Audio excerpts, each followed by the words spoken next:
The time is still the same, but the way it impacts upon you is different.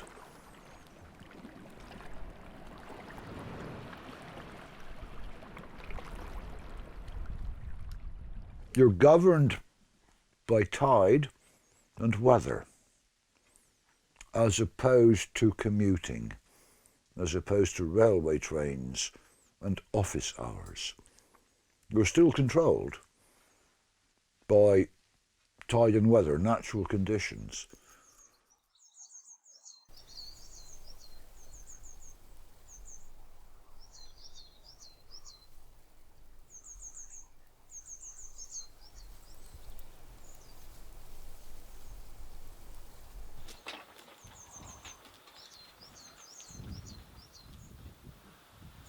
Wherever you go, there's wonder and awe and beauty with the sea and the sky and the islands.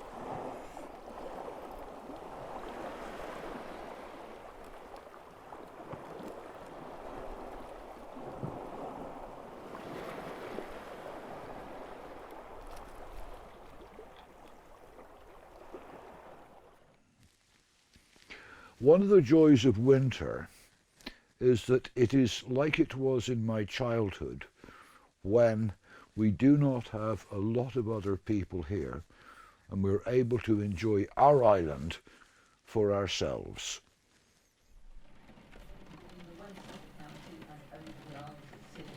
But even here, later on in the afternoon, you may well see a little bit of the rain returning. Winds will be a moderate southeasterly, but always fresher in the east and always lighter in the west. And the maximum temperature for today will be 9 degrees Celsius, that's 48 degrees Fahrenheit. And then tonight, the light rain that's around... The world has to be close to me. You've got it the wrong way round. I sit here on my island fastness and people come to me. They come to me from Africa because they're my friends. They come to me from Scotland, from Ireland, from Wales, and some from England. But they come to me, and I am not isolated. So they certainly are looking at that. But I do have to say to you, Lawrence... Come in, boy. Please.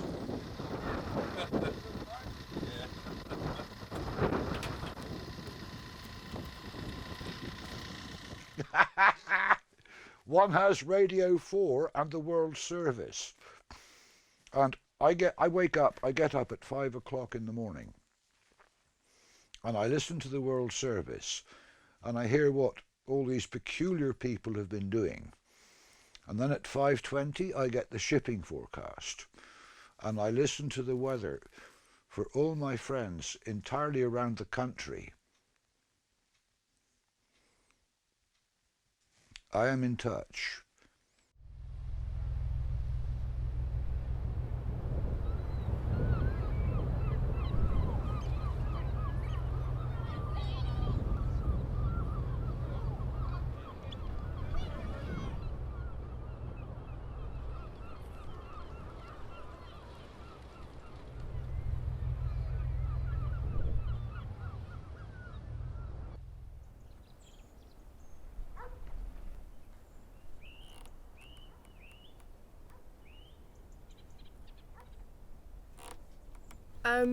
I'd like to move country, to be honest, because the population of St Martin's is probably about 100 people, whereas that could be the population of just a little town on the mainland. Sometimes being over here can be a bit isolating, although it is lovely and it's safe from crime and everything like that.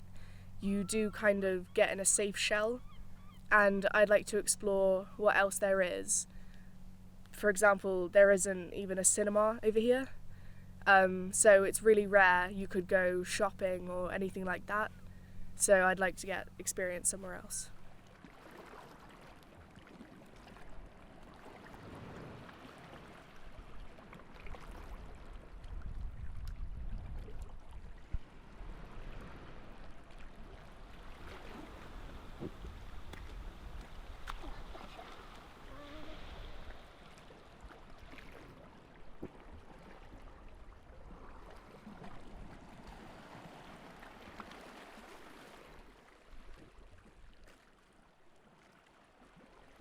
I believe myself to be Solonian, although the bloodline obviously is thinned out a bit because of the integration of other people by a certain amount of immigration. But of course that has its advantages in that we're not too closely bred, and as a consequence, I hope, relatively fit, able and intelligent.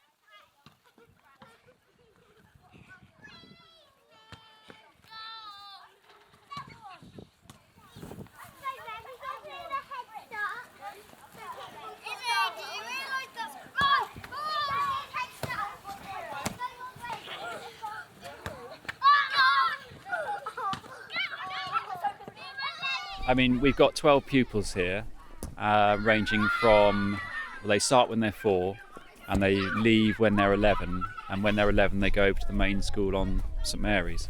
One of the nice things about this sort of small island community is that the children actually stay children for a bit longer, whereas on the mainland children seem to grow up very quickly. Here that doesn't really happen so much. You know, they sort of play like children.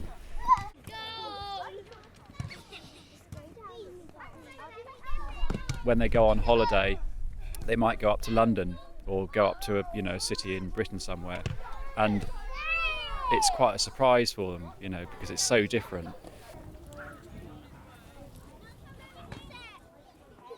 In the late 50s and early 60s, things became financially very difficult for the young families. So at one time we had 14 empty houses on the island. And so the Duchy, because they had no option really, offered leases to people to have them as secondary homes or holiday cottages. Now, we were a bit stupid at the time really, because we just assumed these were people the same as us. It took us, I say, about 5 years to realise that the English were different. They still are. But I didn't say that.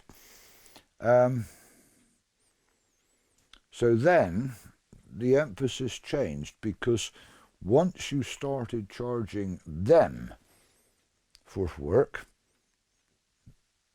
you charged each other. Tragedy, really. The emphasis changed, as opposed to just helping each other whenever and whatever and why ever, to you got wages.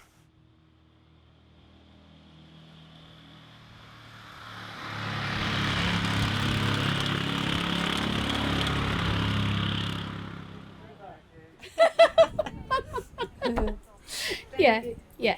How is it? Yeah, it's quite quiet at the moment. Very quiet, not busy at all. So it's very easy, just islanders really. So yeah. Mad in the summer. Yeah.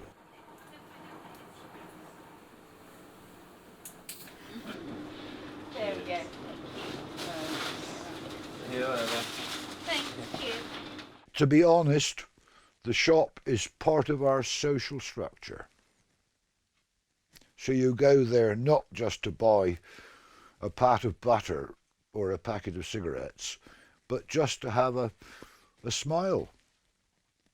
And a local shop is part of the community, and as a consequence you go up just to say hello, and what you've been up to, and what you got for tea, and it's just a social thing really. It's not just about purchasing things, it's about human communications, which in a small community are very important.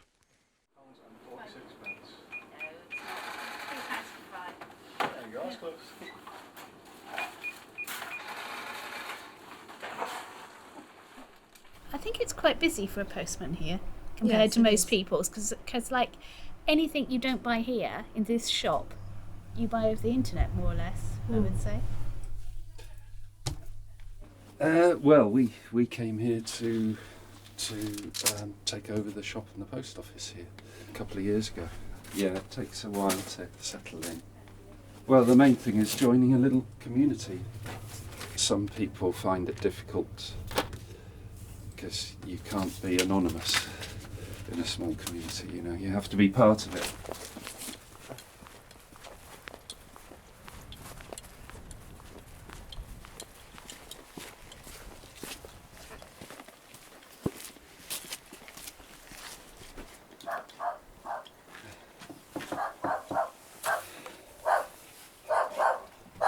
Hi, Richard. There we go. Thank you. Got some letters too.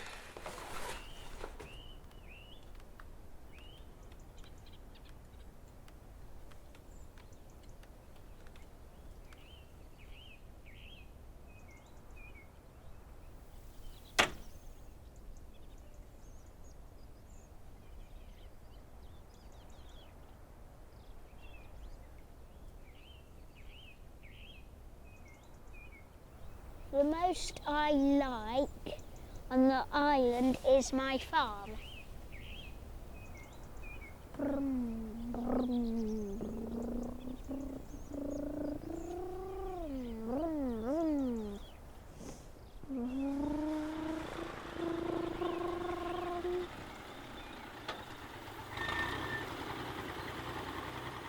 I was born here, grew up here, went away to boarding school, to public school for 7 years, and then I said to my mother that I have done that. I now want to come home. It is my choice. I am 18. And my mother was a very, very clever person. And she said, you used the word choice. Until you go and do something else and achieve, you're not making a choice because you do not know about that which you are choosing. So you go away to England and you get a job and you succeed. And when you have been successful in a profession, you can then make a choice. So I did. And I spent 4 years in England, 2 years in London, and 2 years in Cornwall. And then I had actually done jolly well, actually. Won't go into that because it's boasting. And then I said, right, Mother, I've achieved all the things that you've asked me to do. Now can I come back to St. Martin's? So I did. Now I have to be quite honest, had I continued with my career in England, I would have been a big fat rich man by now, instead of which I'm a tall skinny poor man. But I've had a lot of fun.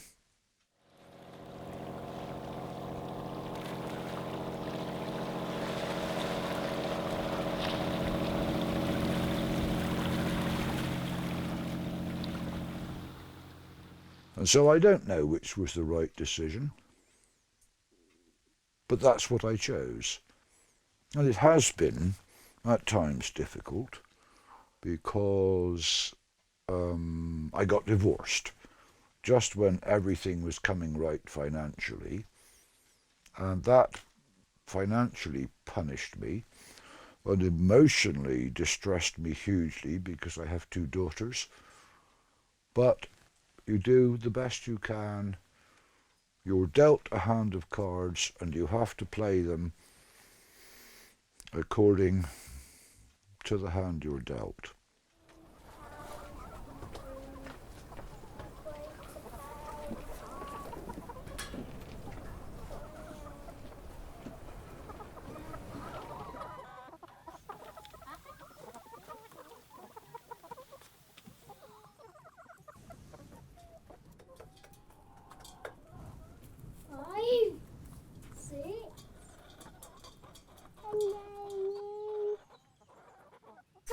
long time ago, somebody, what was it? Bombed a building, and that's why it was called Bonfire Night.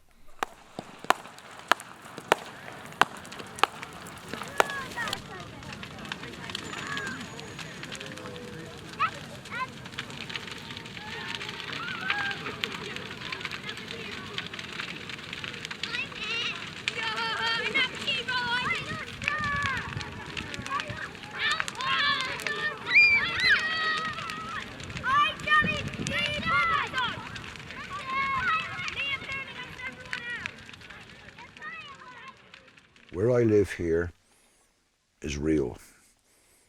The urban life is synthetic, and I would not wish to participate in it. And I will again say, my life here is real. I grow food, I catch food,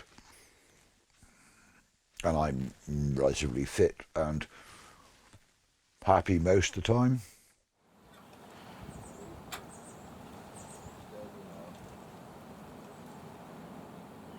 Steady go, steady goes.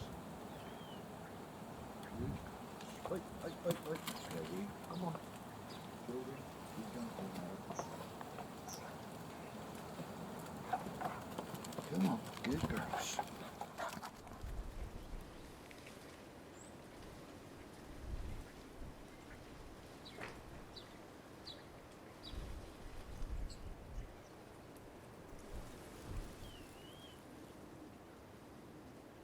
Money is difficult. Those people who have got holiday accommodation actually do awfully well. I haven't. I have my pension and that's it. So I am relatively poor. But I smile. And I tell you what, my dear, you don't see rich people smile very often. They're too busy counting their shekels. And they're always afraid they're going to lose it. As Bob Dylan said, when you got nothing to lose.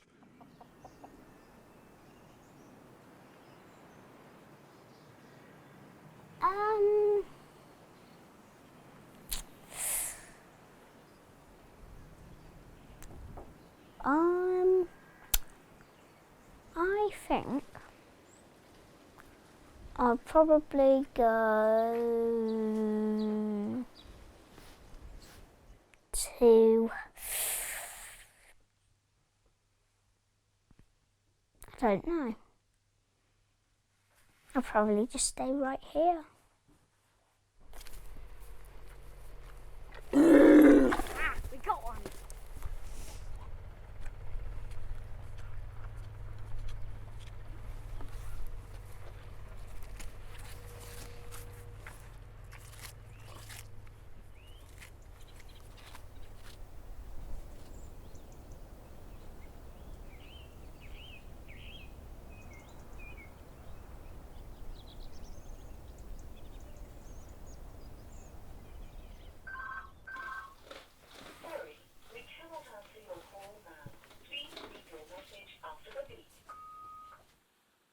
Because that is basically my thoughts.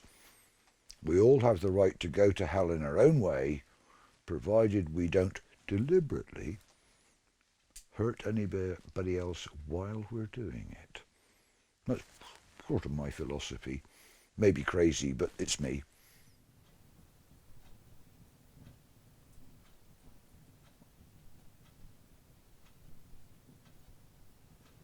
Silly old bugger, really.